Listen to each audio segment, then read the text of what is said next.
Jessica feels afraid. She senses that something is after her and that she needs to flee. She apologizes for leaving the hide-and-seek game unfinished. Her father Ben appears out of nowhere and shocks her to no end. She screams so loudly that it nearly breaks the sound barrier, but he comforts her. But just as she turns to flee from him, he changes into a large, terrifying Spider-Man. Jessica wakes up from her nightmare, realizing that the Spider-Man figure is chasing her and that she is secure in her bed. Max, Jessica's spouse, observes that she is unsettled by the nightmare. He questions her about it and even suggests that they deal with the spider by calling in the Ghostbusters. Even though Jessica's childhood home isn't quite patched up, they talk about moving in. A few days later, they make the decision to relocate there along with Taylor Alice, Max and Jessica's stepdaughters. Jessica's childhood memories return to her as she walked inside her old room. Alice recognizes the old hieroglyphics on the wall and wants to know more about them. Like a tiny Sherlock Holmes, according to Jessica, she had a legendary grandmother who thought of walls as merely enormous canvases. She tenderly gives Alice the room, but Taylor snidely interrupts, insisting that Alice make her own room selection. Alice hears a strange voice in the home crying out to her. Following the sound, she descends to the basement and finds a secret area within. Chauncey, a talking teddy bear, is what she finds. When Taylor spots Gloria, a strange woman, staring at her from outside the window, she decides to investigate and steps outside, where she meets Liam, a boy who lives next door. As Liam makes an effort to ask Taylor to hang out. Taylor is just 15 years old. Jessica enters the picture. Jessica and Max find it sweet, but Taylor's face goes red like a ripe tomato from shame when she potentially saves the boy from going to jail. She is furiously told to shut talking. That Alice makes up a friend. Alice joyfully announces that she and Chauncey are playing hide-and-seek shortly after she enters their room. She's extended a friendly invitation to join Jessica and Max on the bed.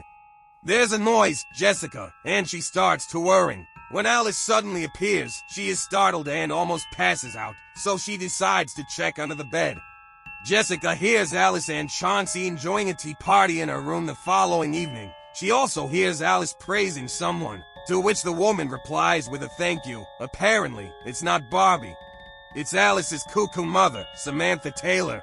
The females were able to separate Samantha and Jessica from each other until she attacked her abruptly like a sumo wrestler. To transport Samantha back to the hospital, Max and the Gotham police show up. Taylor opens out to her father about messaging her mother. Praying that she was improving, Jessica tries to discuss what occurred with Alice after putting her to bed. Charlie had a buddy like Chauncey when she was younger, so Alice maintains that Chauncey understands. Jessica has to take care of the girls while Max leaves on a personal business trip. Jessica gets approached and greets by Gloria, a woman who used to babysit her when she was younger. Jessica hardly recalls living in the house as a child before her mother's death. Jessica sneaks away from the nursing home where Ben resides to visit him after preparing lunch for Alice, but Ben isn't feeling well. When Jessica was a tiny child, he went insane. She still tries to speak with him, though. When Jessica informs Ben that she has returned to their former home.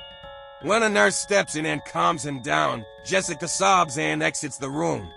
He freaks out, grabs her wrist, and starts screaming CB. Regarding the tiny pieces of chicken in the container, Taylor queries Alice. However, Alice claims that she must do it for Chauncey. Liam is later invited over by Alice, but Chauncey and Alice don't like him since he treats her badly and refers to her as a cycle. Liam offers her drugs as they watch the movie Warm Bodies together. Liam enters Alice's father's leftovers without permission and breaks a bottle, but she declines, stating she's fine. He cleans himself up in the restroom. Though it's only a bad toy with its string torn out playing its music, he believes he sees Chauncey nearby in there. Liam sees the string approaching him in the shadows of the twilight, as if Chauncey were a mirror. Chauncey appears to change into a more terrifying, monstrous bear-like shape when Liam eventually lets go of the line. Liam is so terrified that he trips and falls. After arriving, Jessica locates Liam. Upon speaking with Liam's mother, she confronts her over the narcotics Liam attempted to give her 15-year-old daughter. Liam's mother informs Jessica that it's her allergy medication. Jessica notices that Alice has drawn some of her drawings without heads, and she knows that Alice did this. Entering Alice's room, she tries to talk to Alice about her mother because Jessica had a similar experience with her father. She discovers that Alice was only speaking to Chauncey under the blankets when she hears Alice outdoors. As Jessica discovers and peruses the scavenger hunt list, she witnesses Alice reaching for a wooden fence fragment and preparing to impale her hand on it. Alice interprets the nail as a blossom. However, Jessica shifts the border just in time, causing Alice's arm to merely be slightly scraped. Jessica makes an appointment for Alice to see Dr. Soto, a psychologist. Dr. Soto documents the meeting and observes while Alice converses with Chauncey. Ostensibly, Chauncey begins to become more combative in his speech on his behalf, calling Jessica fake mommy, before Alice turns around and Dr. Soto observes that Alice is not making any sound with her mouth during Chauncey's speech, when Jessica and Dr. Soto speak in private. She plays video of a youngster named Luis who amputated his thumb at the suggestion of his imaginary buddy. Luis adds, "Never ever," much like Alice does. After that, Jessica goes to the basement to look through her old belongings and finds a drawing and a teddy bear with the words "Never Ever" inscribed on them. When Jessica questions Dr. Soto about the bear, she responds that she didn't see one. Taylor replies no when Jessica asks if she saw the bear. After that, Jessica examines the tape and discovers that only she and Alice were able to see Chauncey in reality, and that there isn't actually a teddy bear there. Alice apologizes to Chauncey for her impolite actions. Chauncey instructs Alice on how to enter Neverland by following a procedure. Alice is nowhere to be found in the residence that Jessica and Taylor combed through. After speaking with the police, they combed the basement but were only able to locate her belongings. They then looked for her on the streets. Taylor claims that Jessica is to blame for Alice's abduction and that ever since she entered their lives, Jessica has created havoc. Taylor makes the decision to go out on her own since she feels responsible. She meets Gloria and is invited inside to tell her what happened to Jessica when she was younger. Gloria reveals that when Jessica was a child, Chauncey was also her imaginary companion. When Jessica's father stepped in, it drove him insane and caused Jessica to suffer injuries. Before Taylor and Gloria come back inside, Jessica covers up the childhood drawing she did in her room. They discover how to let go of the door that leads to eternity. They have to finish the scavenger quest, and Jessica gathers several objects. However, she stabs her hand with scissors when something hurts and puts everything in a basin to burn. That is, until Jessica accuses Taylor of being responsible for Alice's abduction, claiming that Taylor ought to have been keeping an eye on her sister. Jessica feels bad for saying it and Taylor feels offended. Their sincere suffering opens the way.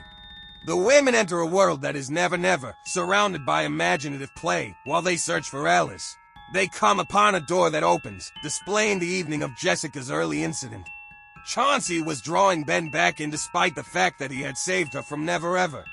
Ben turned to confront Chauncey and met its eyes in an attempt to defend his daughter, which drove him insane. Gloria has a fascination in solving the riddles surrounding imaginary companions. After being made fun of for her studies, she shuts the door and leaves enthralled with this world's possibilities. Gloria is thinking about all the possibilities when Chauncey in the shape of a gigantic bear emerges and strikes, shredding her to pieces. Alice was located by Jessica and Taylor in a room that was designed to resemble the family's former apartment in the city. Not only is Alice decked up like a princess, but Samantha is also present. Jessica creates a new way for them to leave when she and Taylor persuade Alice that it's not real. Following Taylor's pushback, Chauncey turns into an ugly bear and catches Jessica on the ground as he tries to attack again, going full Brazzer while Taylor and Alice manage to escape. Jessica manages to get through the door and give the girls a hug while Chauncey follows after her. Jessica introduces Ben to Max and the girls when Alice calls Jessica's mother. Taylor apologizes for her actions, and Jessica understands she is still in the Never Ever. Chauncey discloses that Alice was a front for entrance, as Jessica was his true objective. He desires retribution from her for leaving him when she was a young child. Taylor comes back with her baseball bat to save her, but she offers to stay as his prisoner in order to save the girls, as he attempts to seize Jessica. Chauncey transforms into a real spider monster and gives her a fierce look that almost drives her insane. At that moment, Alice notices the lighter fluid spilled and tosses a lid match upon it, just like her father did. Chauncey was confined behind the door and caught fire as a result. The house burns down to the ground after catching fire. Following the girls and Jessica's escape, the following day, when they attempted to check into a hotel, they were alarmed to see a teddy bear peeking out from behind a chair. They choose to stay at a different hotel after discovering it belongs to a young boy. The bear is identical to the one Alice used to own, and this is where the film ends. To ensure you never miss any updates on new videos, kindly click the bell icon and subscribe to my channel. Thanks for watching.